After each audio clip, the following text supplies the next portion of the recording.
Hello, student of class 4 and 5.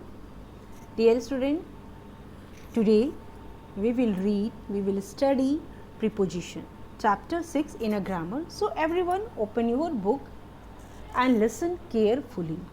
My voice.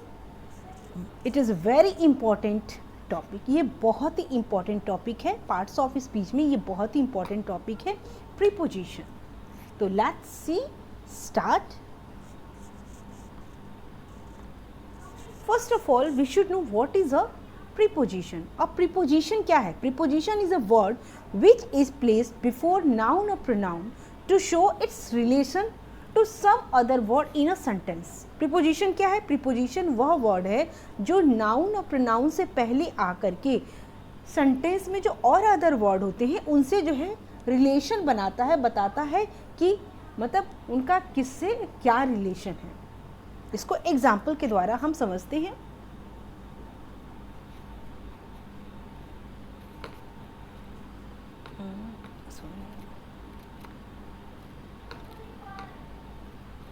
For example you can C Rahul is with his brother.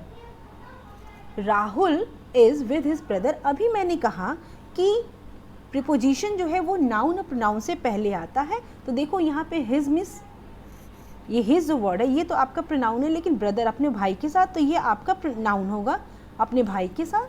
तो with means साथ में. Rahul is with his brother, तो राहुल किसके साथ है? अपने भाई के साथ है. क्लियर हो रहा है? तो जो विथ है ये दोनों के बीच में रिलेशन बनाया और ये भी बताया कि राहुल कहाँ है? राहुल अपने भाई के साथ है. She stand near the gate. Look in second sentence, she stand. अब देखो मैंने कहा कि नाउन और प्रोनाउन से पहले प्रीपोजिशन आता है, तो इसमें भी आप देखें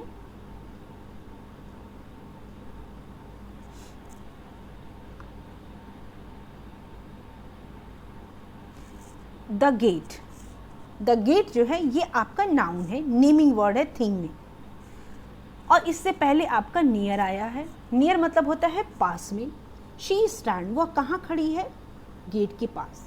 तो प्रीपोजिशन का वर्क क्या होता है? प्रीपोजिशन जो होता है वो नाउन और प्रोनाउन से पहले आकर जो सेंटेंस में जो और अदर वर्ड जैसे कि शी है, स्टैंड है, तो बता रहा है ना कि वो खड़ी है, लेकिन कहाँ खड़ी है? गेट के पास.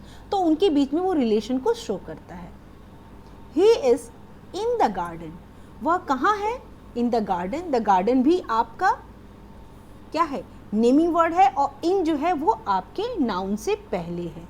वह कहाँ है? गार्डन में है. His bike is by the tree. By मतलब वैसे द्वारा होता है, लेकिन यहाँ पे है कि वह उसकी जो बाइक है वो कहाँ है? ट्री के पास है.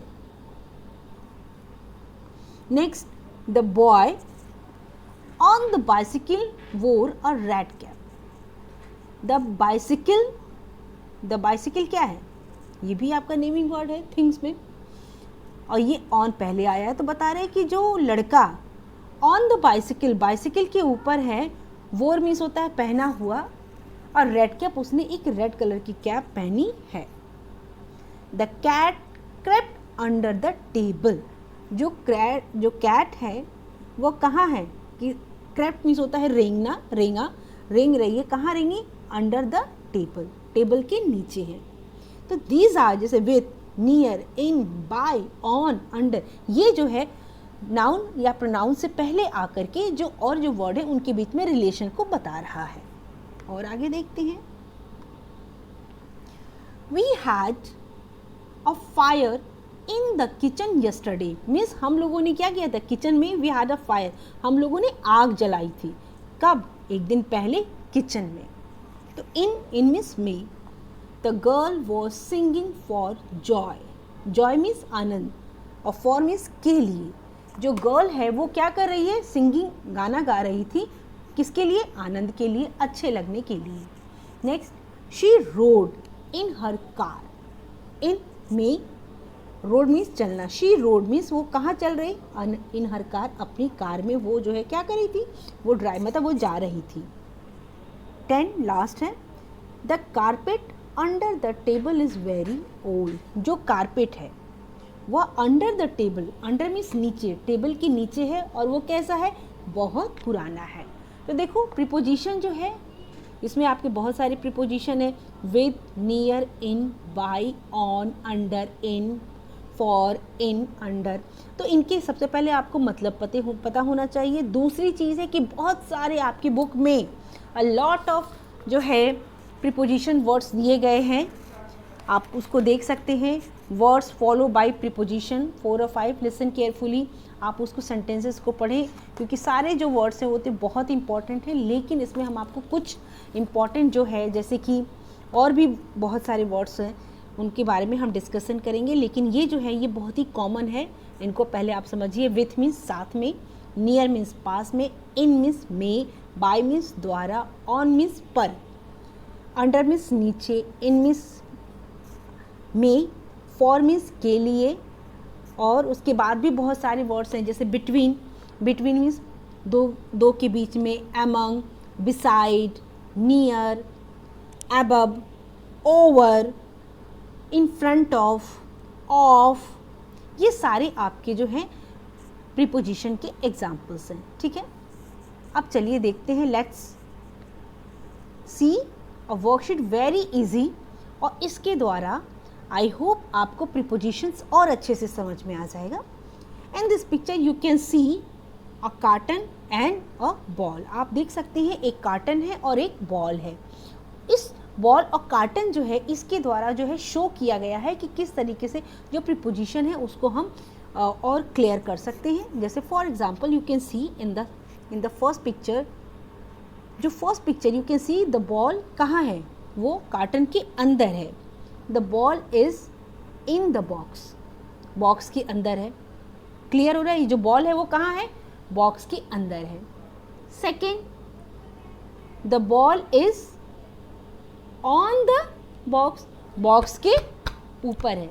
बॉल कहाँ है, ऊपर है। जैसे फॉर एग्जांपल टेबल है, टेबल के ऊपर क्या है, अगर हम डस्टर रखते हैं तो the duster is on the table. This mobile is on my hand. ठीक है, ये हमारे ऊपर है। Next, the ball is near the box, ball कहाँ है, नियर द बॉक्स, अब बॉक्स के पास में है। You can say beside the box, beside भी आप कह सकते हैं, बिसाइड ज़्यादा बेटर है। अब देखो दो बॉक्स के बीच में बॉल है, the ball is between the boxes, ball कहाँ है, दो बॉक्सेस के बीच में है। द बॉल इज अब कहाँ है, उसके जस्ट पीछे है, बॉक्स के पीछे है, बिहाइंड द बॉक्स होगा। The ball is behind the box. I hope आपको इससे और इजी समझ में आ रहा होगा कि आप पिक्चर में देखिए कि किस तरीके से बॉल की जो सिचुएशन है वो बदल रही है, उसके साथ साथ आपका जो प्रीपोजिशन वर्ड है वो भी बदल रहा है। जैसे पहले वाले में बॉल बॉक्स के अंदर है तो इन, दूसरे में वो बॉल बॉक्स के ऊपर है तो ऑन, थर्ड में बॉक्स के जस्ट बगल में है तो बिसाइड या नियर, फोर्थ पिक्चर में दो बॉक्सेस के बीच में है तो बिटवीन, फिफ्थ में वो जस्ट उसके बॉक्स के पीछे है तो बिहाइंड। तो इस तरीके से प्रीपोजिशन है वो क्या है, वो बताता है कि जो नेमिंग वर्ड है या जो प्रोनाउन है उनका जो और सेंटेंसेस है उनसे क्या रिलेशन है। ठीक है, now today you can see, look at the picture carefully, filling the blanks with the correct preposition from the box given below। आपको क्या करना है कि यहाँ पर प्रीपोजिशन वर्ड दिए गए हैं इन, बिहाइंड, बिसाइड। इन मीन्स में, बिहाइंड मीन्स पीछे, बिसाइड मीन्स बगल में, अंडर मीन्स नीचे, ऑन मीन्स ऊपर, बिटवीन मीन्स बीच में, इन फ्रंट ऑफ सामने। अब आपको पिक्चर देखिए और पिक्चर देखने के बाद आपको ये सेंटेंसेस को फिल करने हैं। ठीक है, यहाँ पे 7 सेंटेंसेस हैं दिए हुए हैं और यहाँ पे आपके जो है 7 आपके क्या है प्रीपोजिशन वर्ड है, 1 2 3 4 5 6 7। अब आपको सही सेटअप करना है इनमें। ठीक है, जैसे the dog is dash the bed. अब देखिए जो डॉग है उसकी सिचुएशन कहाँ है, वो कहाँ है, बेड के नीचे है, तो नेचुरली यहाँ पे क्या होगा, अंडर। ठीक है, इसी तरीके से आप सारी चीज़ों को देखेंगे। The bed is dash study table and drawer. Bed कहाँ है, ये जो बेड है वो कहाँ है। अब देखो स्टडी टेबल एंड ड्रॉवर भी है और स्टडी टेबल है, तो उन दोनों के क्या है, बीच में है। ठीक इसी तरीके से the lamp is dash the study table. Lamp कहाँ है, मीन्स आप सेंटेंस पढ़ें और सेंटेंस पढ़ने के बाद आपको पता चलेगा कि चीज़ें कहाँ हैं। The lamp, the books, the cat, boxes, study table, the dog, ये सब कहाँ हैं। आप ये सेंटेंसेस पढ़ें और उसके बाद जो है आप इसको फिल करें। आई होप आपको क्लियर समझ में आ जाएगा। Today you will fill this page. After that when you will fill, you send your homework on my WhatsApp number. Till then, take care.